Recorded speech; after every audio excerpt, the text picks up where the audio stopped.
Hey, everybody. Happy New Year. That's right. It is 2026. Wow, that's quite a year. So, how's everybody doing? Ed, I see you, man. I think about you often, man. Hope you're doing well. I hope other people hop onto the chat too. Well, nobody's here yet, but there will be, I hope. I usually get a few people. So, what's going on? Well, just kind of retrospectively looking at this last year. And I got to tell you, since about 2020, it's, let me do this differently. Do you guys remember the show West Wing? President Bartlett had this thing, and he would say, "What's next?" And what's next was his turn, basically, the way he's basically was saying, "Okay, we're moving on. We're done with that conversation. We're moving on." And I try to live a lot of my life that way. Like, okay, we got that. What's next? What's next? But for the last 5 years, it's been, what now? That feeling of, again, how did something go wrong again? How did this again? And I'm hoping that the new year is going to break that because it's been a rough 5 years. 2020, 2021. I mean, it's COVID and my dad's passing, losing my dog passing. Just, it's just been one bad thing after another. And you get to the end of it and it's like, really? And the big what now for me was in the beginning of December, I walked into the wound care center that I go on a regular basis because of my legs, and they're coming along. They're much better than they were. The wounds are almost healed up. But I walked in and they said, "You don't have health insurance." And I went, "What?"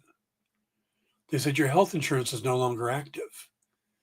And like, what do you mean? And I ended up having to leave because I didn't have insurance and got on the phone and started trying to figure out what was going on.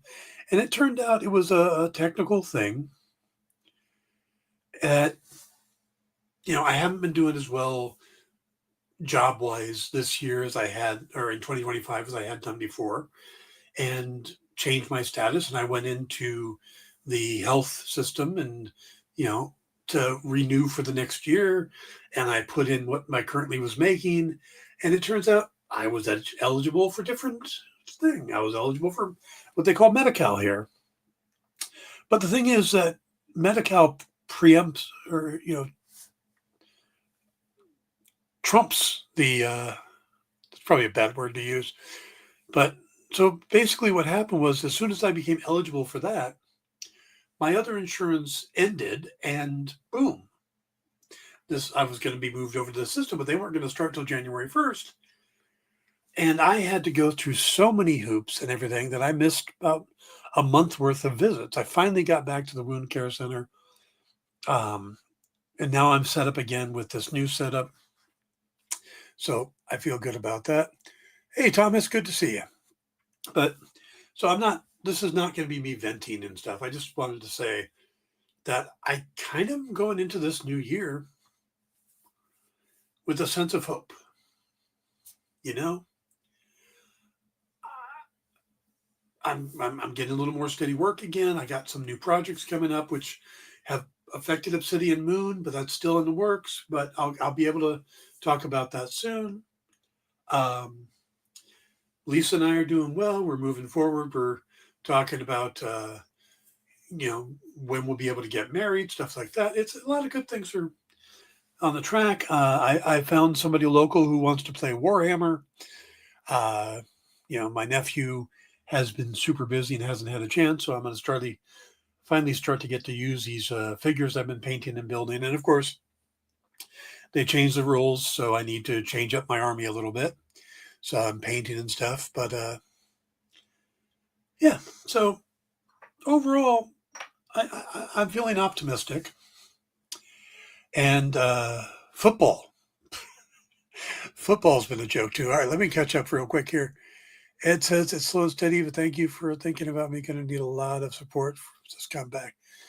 Well, you're going to get it, man. You're going to get that support, and you're going to come back. I see it, man. It's going to happen. So, yeah. Oh, by the way, if you guys can, remember to hit the like and subscribe buttons and all those things. I do want to try to build this channel a little bigger, and into the new year, whether you see it on Facebook or you see it on YouTube, or I still send it to Twitch, and I don't know why, because nobody ever watches on Twitch. But I'm also doing some stuff over on TikTok now. So if you have TikTok, you can look for me as just my name. I've been doing videos over there too, doing some of the news stuff. But I'm going to try to do that more and build up a little online presence a little better. I kind of went wholehearted into the experience. And then when that changed, I kind of felt, a little lost there, but, so anyway, so I appreciate the thumbs up and the subscriptions and stuff like that. All right. I got to talk football a little bit. I know you guys are here for comics. We're going to talk comics. We're going to talk all that stuff, but I need just a second because this has been a weird football year. And if you're not a sports person, but you like odd, this has been the football year for you because a lot of things are happening that have never happened before. In a football game today, the Indianapolis Colts went out and did a fake punt on 4th down. And it was successful. And it's happened. That's not that normal or that odd. But what they did was they immediately lined up now on 1st down for another punt, which the other team was confused, had no idea what was going on, because you don't punt on 1st down. And they were so thrown off. Then the Colts ran another fake punt. But what happened was the opponents had too many men on the field, so they got a penalty, an extra 5 yards. So no one's ever done that before. Back-to-back fake punts, never been done. Another interesting thing is, when I last checked, the New York Jets were about 5 minutes away from being the first team ever to go an entire season without catching an interception. Their defense has not gotten an interception this entire season. It's never happened before. And then there's the NFC South, where my boys are from, the Panthers. Yeah. The Panthers had 2 wins a couple years back. Last year, they had 5 wins. This year, I went into the season thinking, okay, if we can just get a couple more wins, keep building the team, get to 7 or 8 wins, that'll be great. Well, we went into these last couple games at 8-7. We had a chance to win the division. But they didn't win. But there was other teams. So basically what happened was, yesterday there was a game that if the Panthers beat the Bucks, the Panthers would be 9-8, win the NFC South, and they would go to the playoffs. Terrific. It was the worst officiated game, and that's not just coming from a fan of the Panthers. That is coming from everyone. There were calls that they look at the replays and go, what the hell was that? There were calls so blatantly bad that even the guys that come, the refs who come on to the after shows and stuff, were like, I don't know what they were seeing. I don't know why that was called. And basically the Panthers lost 16-14. And 3 of their calls basically cost 3 different calls that were so horribly bad, cost them huge points. So again, but what happened was it ended the game, and the Panthers were 8-9, and the Bucks were 8-9. They're both in the same division. The Bucks had the tiebreaker over the Panthers. They were supposed to win the NFC South, but there was a little snag, a little twist that very few people saw coming. Yep, still no interceptions. Okay.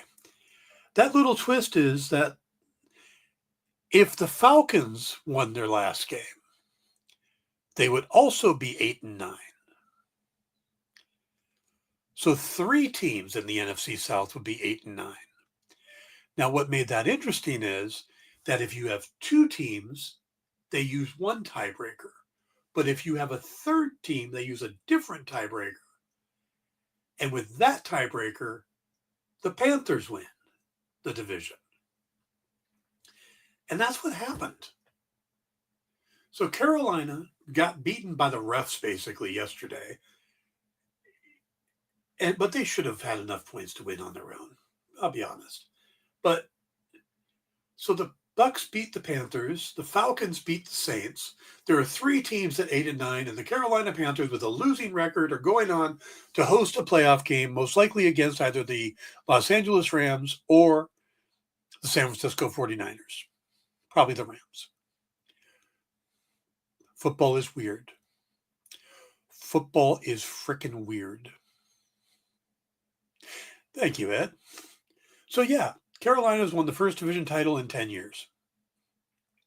Back to the playoffs for the first time in 7 years.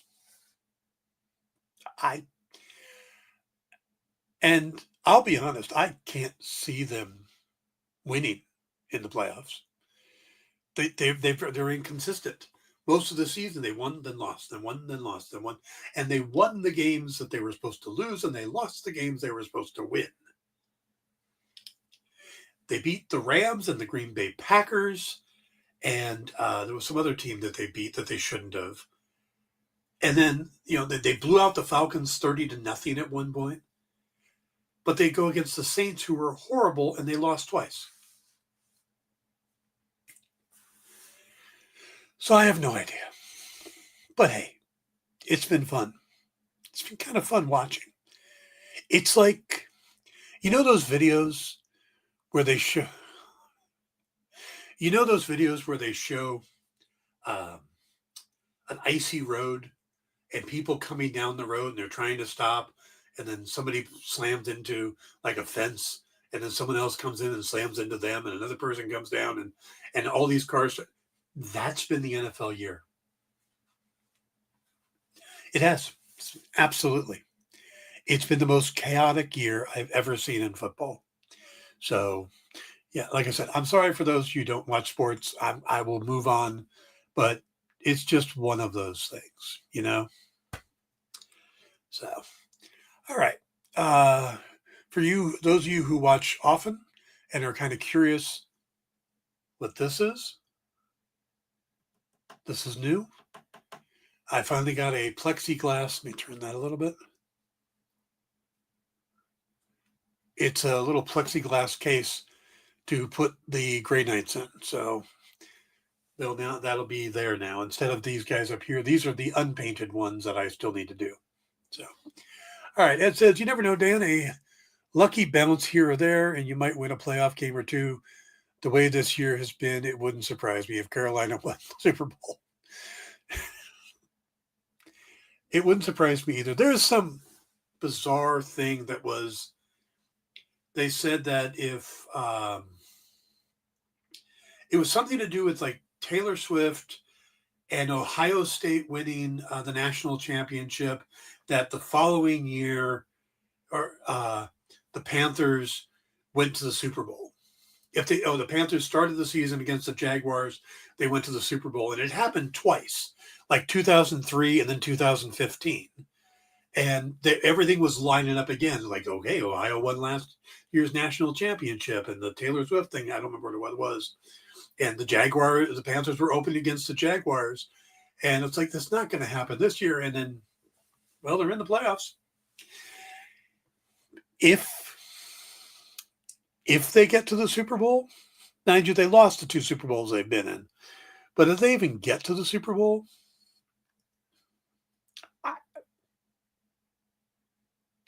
I might start going to church.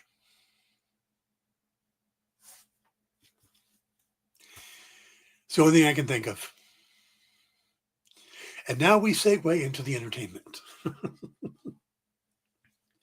So I've been catching up on some shows during the break, and I'd love to know what you guys have been watching. Has a team with a losing record ever gone to the Super Bowl? I don't think they've ever gone. I'd have to double check that. There's only been like 5 teams to make the playoffs with a losing record, and I don't think any of them won the Super Bowl. But I can't say that for sure. That sounds kind of like an AI question, like you throw that into an AI and let them find the answer. All right. So, what have you guys been watching during this holiday? Because I've been trying to catch up on stuff. Been binged the 5 issue episodes of the Percy Jackson season 2 that came out, and I gotta say, I am absolutely thrilled with the new Percy Jackson season. Um, I liked the first season a lot. And it feels like this one, they went, okay, this is all the stuff we did right. Here's the things we did wrong. We're going to get rid of those. And it wasn't a lot. I liked that series a lot. And we're just going to get better. And that's really what they've done, is they've really made a tight season so far based off the source material. They've made a little changes, a little tweaks to make things go faster. But, the connection to Tyson happens quickly. Tyson is a Cyclops that Percy ends up befriending. And, like I said, we're 5 episodes in and they're absolutely brilliant. I'm really enjoying it. So I'm really, really pleased by that. And I look forward to see what the last 3 are going to be. Ed says, I finished up Welcome to Derry and I promised Jay I'd start Stranger Things season 1 because he thinks I'd like it. Other than that, watched a couple of great movies. You know what? I tried to watch Stranger Things when it first came out. And what turned me off of it was the 80s feel. And it wasn't because, I'm not a fan of the 80s. I lived in the 80s. Those kids are my age. How old they were in those years is how old I was. And what I saw in the show was not the 80s. What I saw in the show was somebody looking back and trying to make it look like the 80s. Putting all of the little quirks and niches and stuff in at once to the point where it's like overdone. It didn't feel real to me. It felt very forced. And like I said, I gave it a shot. I gave it a few episodes and I tapped out. I'm like, this just isn't for me. And I know a lot of people love the series, but yeah, I just couldn't do it. It just felt wrong to me. It's kind of like, there's some great movies from the 70s, but when you watch it, it's like, oh, that's so 70s. Back when I was just out of high school, I was involved with this girl and she was trying to get me to watch all these movies and, Dirty Dancing and Breakfast at Tiffany's and Roman Holiday. And I liked all of those. It's like, okay, these are great. These are great romance movies. No problem. And then we got to a love story with Ryan O'Neal and was it Ali McGraw? I think it is. And it was so 70s. The hang glider lapels and all that stuff. And I'm like, I couldn't watch it because it looked like, it was so dated, which is weird because the other stuff were in the 60s and the 50s that I watched. And I was fine with all those. It's almost like Hollywood is really good at recreating the 50s, but can't do the 70s and can't do, I don't think they can do the 80s that well. It just feels forced. So it says, have you seen Change with Vincent D'Onofrio or Heretic with Hugh Grant? Psychological terror type movies. Both great movies. I have not. I don't watch a lot of horror movies. I know it's going to sound weird, especially with some of the stuff I've written, but I'm not a big horror fan. It's going to take a lot for me to sit down and watch Clayface when that comes out. You know, so I tend to lean towards mysteries and action and heists. Action comedies too. I don't like sitcoms. I'm not. There are a few romantic comedies I'll watch, but not big. Hey, Mr. Nope, good to see you. Jay, good to see you. Glad you guys could make it. So, I did watch Wake Up Dead Man. I think that was we might have talked about that already, but I absolutely loved that. It was a great murder mystery. What Lisa and I have been watching lately, and it's an older show, but it's still going on, but it just hit Netflix. It's called Grantchester. And it's this cozy mystery setup with Robson Green from Wire in the Blood. And I think his name is James Norton. And it's all about this this small town English vicar. And if you're not familiar with vicar, it's basically a priest. But yeah, so the small town vicar who gets embroiled in a murder mystery with the local cop played by Robson Green. And they become friends. And the cop realizes that the vicar is actually pretty good at this whole detective thing, and B, really good at getting people to answer questions. You know, it's good with people in kind of the opposite way, where he's like, you know, the bad cop, the priest can be the good cop. And he starts doing cases with him. And it's this weird little setup. And they're all based off this group of novels by James Runcie. And I really got into it. And season 1 was awesome. Season 2 was good. Season 3 felt like a soap opera. Because it's like they're taking the murder mystery aspect of it, and then they're throwing in all these relationship issues. You know, it's like, it's the 1950s in a small town outside of London called Grantchester, and the local vicar, whose best friend is a woman named Amanda, who gets married to the wrong guy because she's loved the vicar and the vicar loves her, and she ends up having a baby in this marriage, and then decides to divorce her husband and wants to be with the vicar, and the vicar wants to be with her, but he would have to give up his role in the church. And it's like, wow. Meanwhile, everybody else in the show is having an affair. So it's like, this is still a murder mystery thing, right? We're going to get to the murder at some point, right? And this is a small town. How do people keep dying so much? At some point, you got to look at the vicar because he's there all the time. But yeah, it's a bit like the Father Dowling mysteries.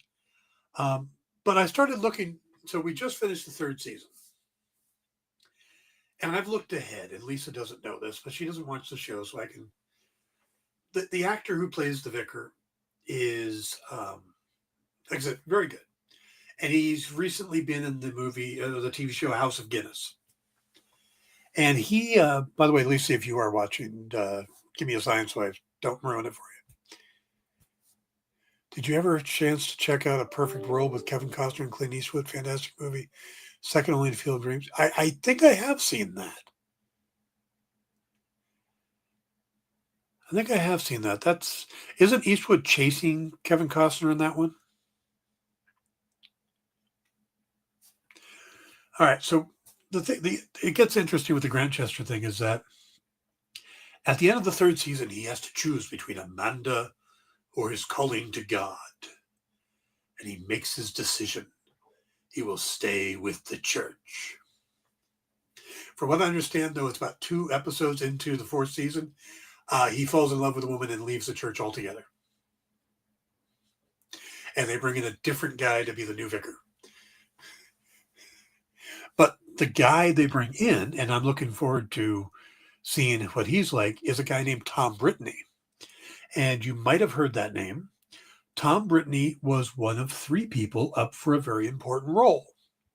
That's right. He was one of the three finalists to play Superman for James Gunn.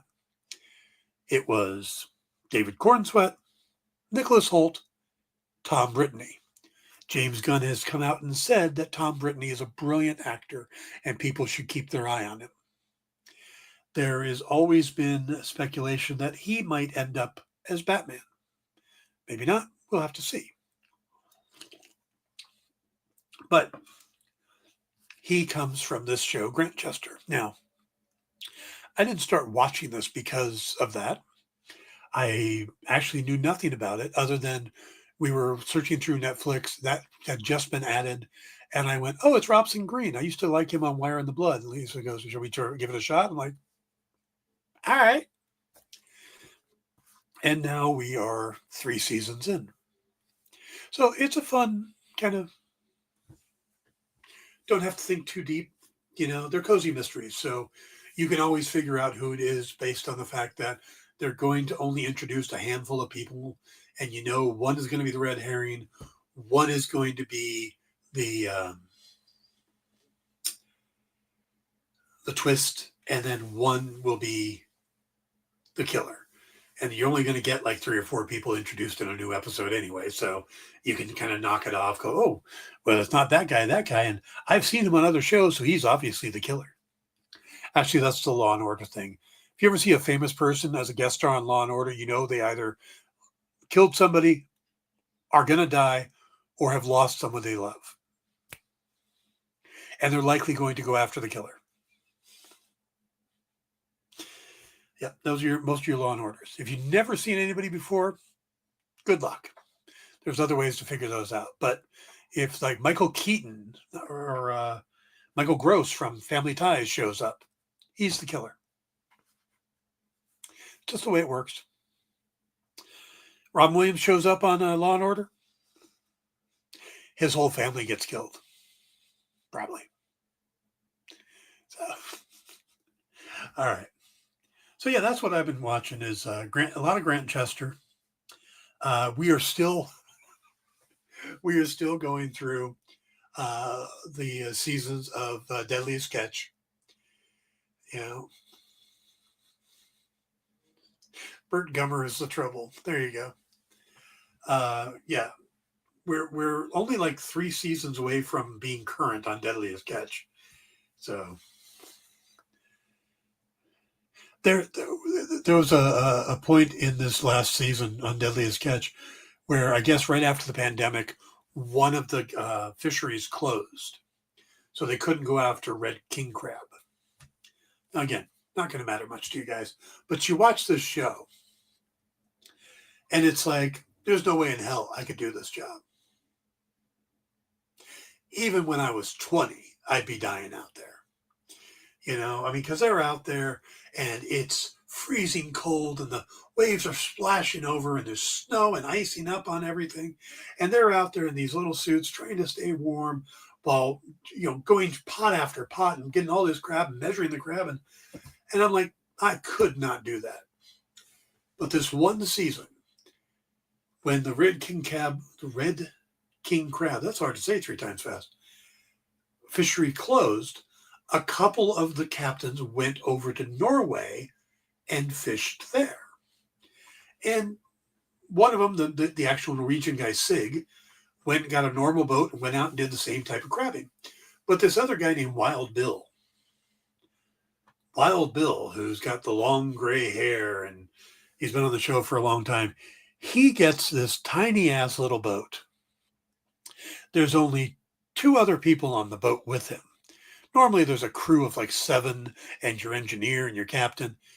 It's like this tiny little boat and they're using these nets that instead of these 1,500-pound metal cages,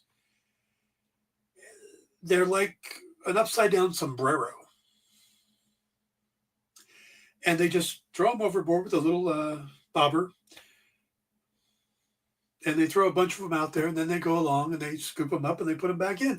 And I'm like, that I could do. I could totally have done that job. Probably even right now, I could do some of it. Because it's just you reach down, you pick up. Okay, there's 3 crab in here. Next pot. There we go. There's the next pot. That one I probably could have done. Put a little stool on the side of the boat, a little hook to catch the pots. I could have done that. Ed says Amy and I were addicted to Deadliest Catch. Then we realized every episode is basically the exact same, and we just stopped watching. Oh yeah, we haven't stopped watching because what we do is it's like the last thing we'll watch at night to kind of decompress and just kind of lay there and hang out. But yeah, we watched that with Phil Harris dying. Yeah, that was, and they've just had a couple of deaths to known crewmen, no captains, but one of the more popular deck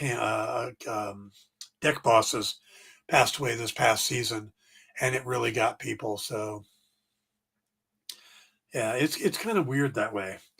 And also, you get kind of attached to some of these people, and then things come up outside of the show, and it's like, oh, they did some creepy stuff at one point. We're not going to have them on the show anymore, but we're not going to tell you why. You're going to have to look that up. It's like suddenly, wait, what do you mean the entire boat is gone? What happened to that boat? It's been around since like season 3, and now it's completely gone. What happened?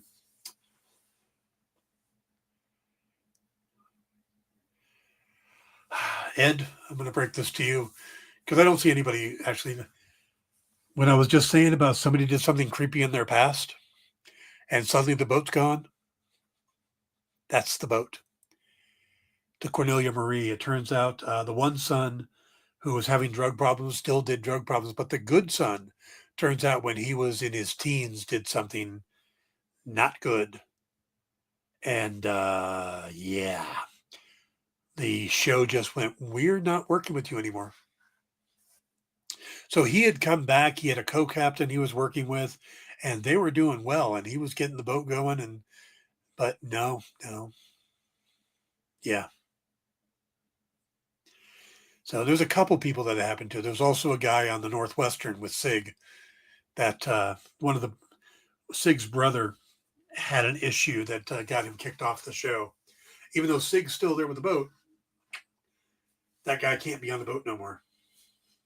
So it's pretty interesting. Yeah.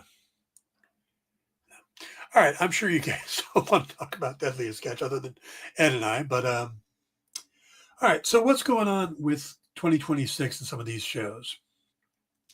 There is a rumor going around right now. And well, this rumor has been going around for a while that Wonder Woman is going to be introduced in Man of Tomorrow. Now, I've been kind of skeptical on that because it kind of feels like what they did with Batman versus Superman. You know, it's like, okay, we're going to bring Batman into the Superman sequel, and then we're going to put way too many characters in it. But then they did a lot of characters in the first one, and it's James Gunn, so I have faith. But I've been like, maybe I can't see him doing the exact same thing. Well, more and more people are talking about it, and some of these are more. The Hot Mic podcast just said that they are casting Wonder Woman. And we know that Anna Noguera, the writer of the Supergirl movie, she was supposed to be working on a Teen Titans movie, and then she got moved to a Wonder Woman movie script. And there's talk about how they want to fast track Wonder Woman. And now the Hot Mic guy, this is somebody who usually gets things right. He doesn't say anything unless he's sure. Well, he's saying that they're going to have Wonder Woman. And that we should find out in the next month or two. Time-wise, that makes sense. Man of Tomorrow is supposed to start filming in April. The Batman Part 2 is supposed to start filming in May. casting announcements usually come out before that. And we know that the Brainiac announcement came out, Lars Edinger. So we should start seeing some of the news of these roles. So maybe there's a little more validity to it now. Maybe we're going to get Wonder Woman. I could see them wanting to start moving forward. And also, I could see them wanting to start putting some people in place before the sale happens. Because right now, Warner Brothers is letting James Gunn do what he does. And he's going out and he's picking actors and stuff that he thinks are best for the role. He's not going out and getting the fan castings. He's not going out and getting the big names. I mean, you look at Superman, there were no real big names in there. Nicholas Hoult might have been the biggest name in there. Rachel Brosnahan was, people knew her from Miss Maisel, but that's not a movie star. That was a TV star. Nicholas Hoult had done some movies, but, not often was he the big star.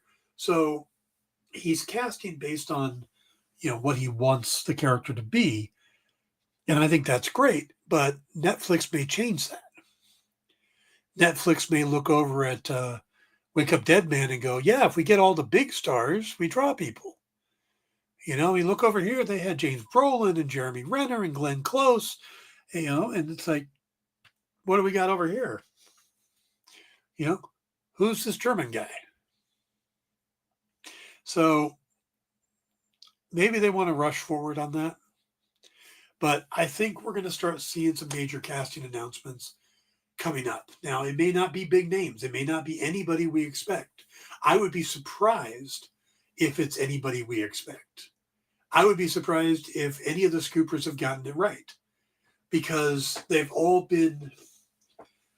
always people who do these kind of movies, Oh, Anthony Starr is going to play Reverse Flash. Why would Anthony Starr want to play Reverse Flash after having just played Homelander? It's the same character in a lot of ways. You want diversity when you're an actor. You don't want to play the same role. Why do you think Harrison Ford did Mosquito Coast or Regarding Henry or the remake of Sabrina? Because he didn't always want to be Han Solo and Indiana Jones. I get that. So I think we're going to end up with some names that people just aren't that familiar with. And I'm good with that. I like that idea. I want that. I want to see newcomers. I want them to fit the role. I want, there's a girl I see online named Rachel Pizzolatto, who, young actress stuff, she's 6'1". She'd be a great Wonder Woman. I'm hoping he's looking at stuff like that and not just looking at, oh, let's look at the big names, Rangers beat the Chiefs. Oh, wow. And the Jets went without an interception all year. All right, Ed says, did you see the Wonder Man trailer? I know nothing about Wonder Man, but the show looks weird. He wants to play Wonder Man in a movie and somehow really gets the powers before his audition. Okay. The character of Wonder Man is from the 60s. He was created as a villain at first that then turned. He was originally created by, I think it was Stan Lee and Jack. He might be Don Heck. I don't remember who was the artist on at that time, but Simon Williams was a competitor to Tony Stark. Stark bought out. Basically, Stark did some business maneuvers that forced Williams to lose the company that his dad has built, and it sent him an anger against Tony. He ended up trying to get superpowers because of the Iron Man thing. He gets these ionic powers from one of the guys from the Masters of Evil, and in doing so, he's used against the Avengers. He's supposed to kill the Avengers. He turns against them. Turns out deep in his heart, he's a good guy, but he ends up getting killed and is kept in stasis, or his brainwaves are kept in stasis for years. They use them to create the Vision. So what makes the Vision human is the brain pattern or whatever of Simon Williams. Again, this is 1960s comics. Pseudoscience was big. Um, and then they figured out a way to, it turns out whatever the process was that they used on Simon brought him back to life, and he has these ionic powers, and he's been around for years. And he went, instead of going back into business, he went into trying to be an actor, which is what he always loved, and a stuntman.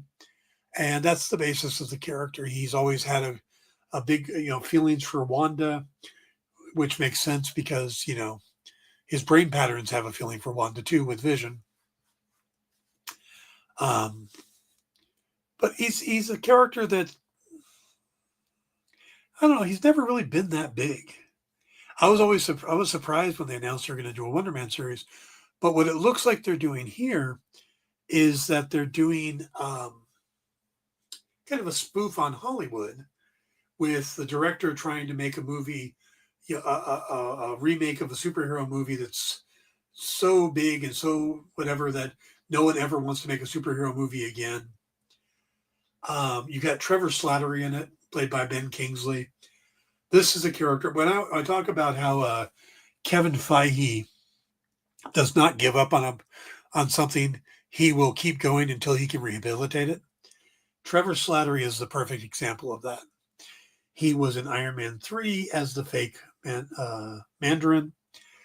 And then he shows up in Shang-Chi, and where nobody liked him nobody liked the twist in Iron Man 3. Then they did the little mini movie, All Hail the King. Then they bring him back in Shang-Chi, and everybody starts liking him.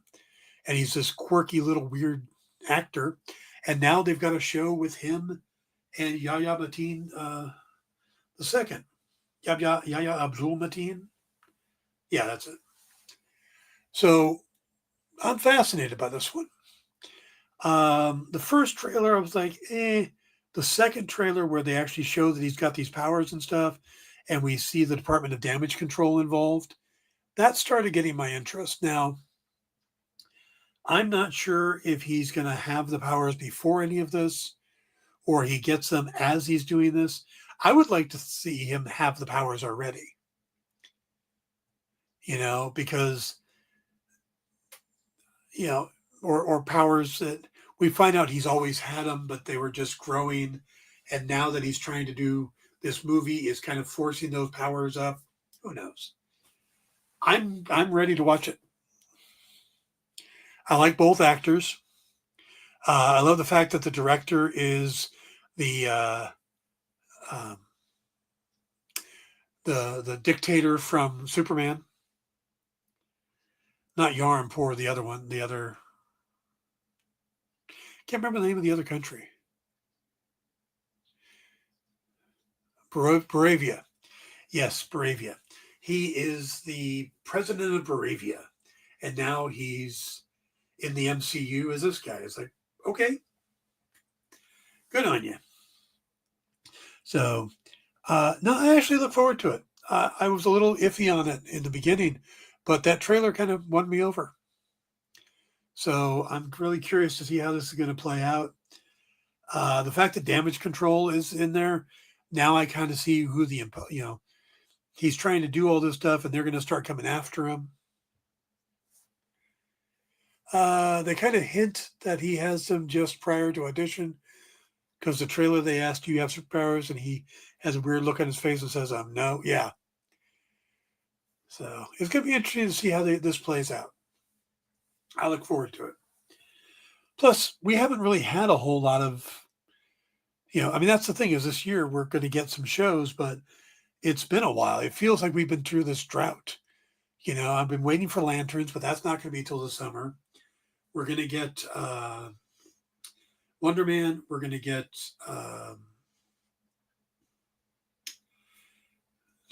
Avengers Doomsday. We're going to get Supergirl.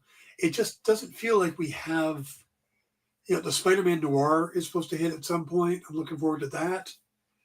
It just doesn't feel like we've had the amount of stuff that we've had in the past. And I'm kind of missing that. So we got other things that are looking up.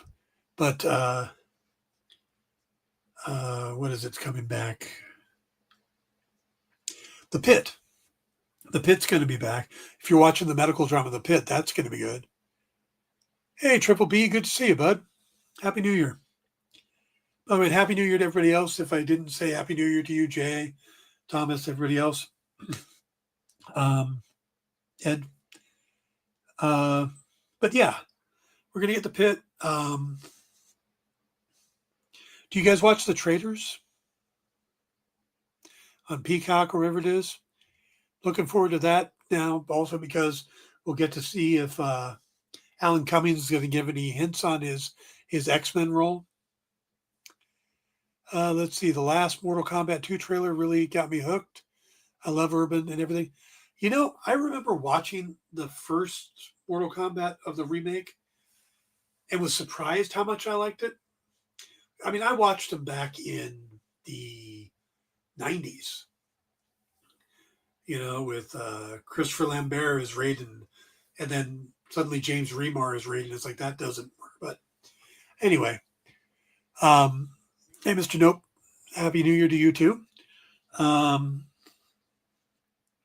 But I watched this one, and I really liked it. It seemed weird to me, though, that they'd want to create a character. It's like there's so many characters we could have followed, but instead they went, we're just going to create a new character so that we're not lifting one person's favorite character over somebody else's. I think that's kind of how they handled it, And I find that interesting. So, yeah. So I look forward to seeing what they do with that. And I love Carl Urban. Carl Urban has just been great, and I love the fact that he pops up in all of these franchises. It's like, oh, he's in Lord of the Rings. He's Judge Dredd. He's in Red. He's in Star Trek. Oh, he's in Thor.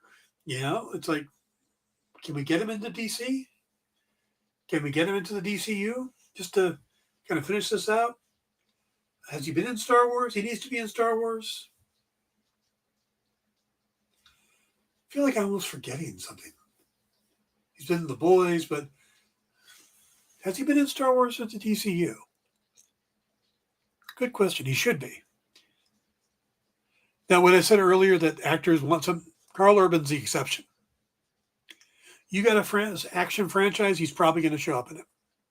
Just give him a call. He's this generation's Kevin Bacon. I could see that. I could totally see that. I think that works. And this generation needs a Kevin Bacon. We should all have a Kevin Bacon. Every generation should have their own Kevin Bacon. So,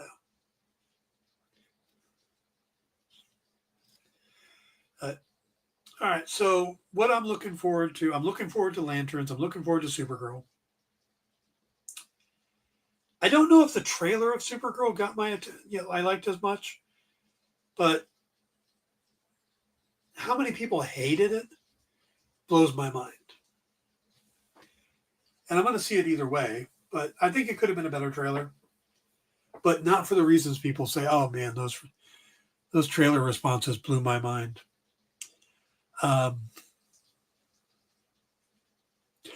I think the Super Bowl is going to be interesting, not because of the game, but I think we're going to get some big trailers at the Super Bowl.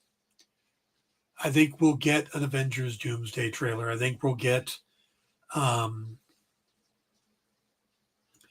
better Supergirl trailer.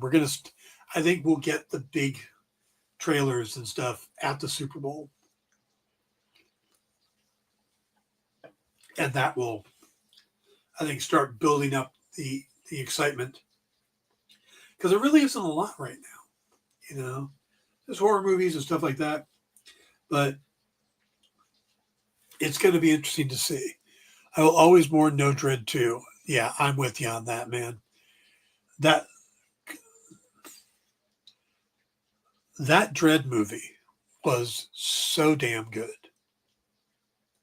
I mean, just phenomenally good. I went to see that years ago in a discount theater. I remember the seats in the theater were horrible. Like you sat in them, you went right to the metal bottom. But I went with Lisa and her two kids who were pretty young at the time. And I remember walking in thinking, we shouldn't, this is not the movie we should go see. This is going to be violent. This is going to be way over the top for these kids. We came out of that movie. They all loved it. Just absolutely loved it. I'm like, oh yeah, I forgot that her son was raised on horror movies. Yeah, that's probably. By the way, Andrew, Happy New Year, man. Hope you're doing well back there. I haven't talking to you in a long time. Theater manager calling CPS in the lobby. Yeah, probably should have, but no. The kids absolutely loved the movie.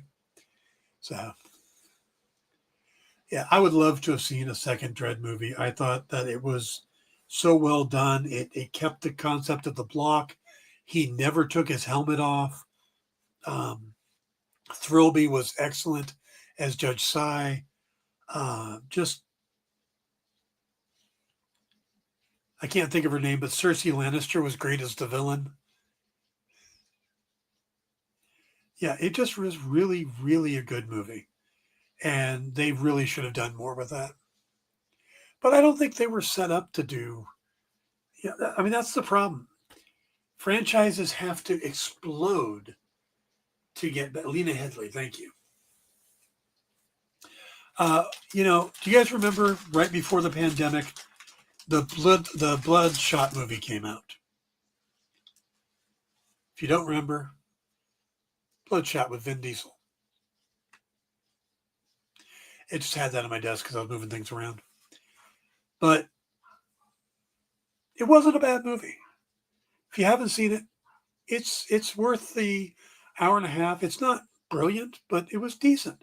But because it came out right as the pandemic started, hardly anybody went, and there was so many plans on what to do, and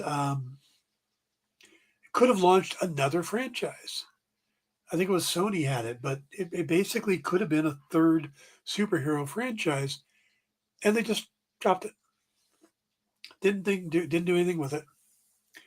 So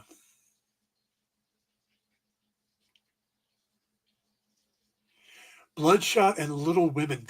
That's tell me that was like a double feature. That would have been awesome.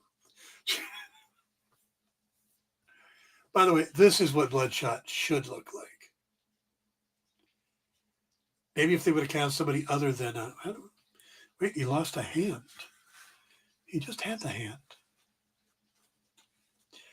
Yeah, I think they could have done better than Vin Diesel. They could have got somebody who looked like the actual character. And the premise for this guy is so awesome. It's the Punisher meets Frankenstein. He's got nanites that rebuild his body, but he's basically dead. And, it's like such a good character. And there's so many great characters in the Valiant universe. Ninjak, Exo Man of War, Archer and Armstrong. There's so many great characters but a studio could really build a thriving franchise off of them. But we're getting to the point where there aren't that many studios anymore. I mean, Warner Brothers has DC, so they don't need one. Disney has Marvel, they don't need one. Amazon should buy them, maybe. MGM, Paramount. I don't know. It just seems like it's a great talent thing going to waste.